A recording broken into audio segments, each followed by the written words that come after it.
Hi guys, അപ്പൊ നമ്മളിപ്പോ പോകാൻ പോണത് ഒരു വാട്ടർഫാൾസ്. പേര് വാട്ടർഫാൾസിന്റെ പേര് പറഞ്ഞത് അളകാ.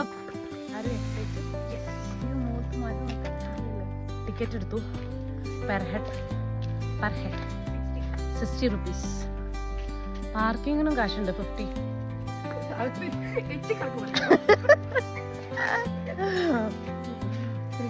റൂട്ട് വൃത്തികെട്ട റൂട്ടാണ്. 400 മീറ്ററേ ഉള്ളൂ നടക്കാൻ. ഒരാൾക്ക് കുളിക്കാനുള്ള വെള്ളം ഉണ്ടെന്നാ പറഞ്ഞേ.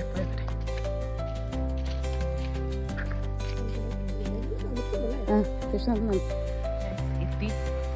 വെള്ളച്ചാട്ടത്തിന്റെ സൗണ്ട് കേട്ടോ. അതിന് താഴല്ല.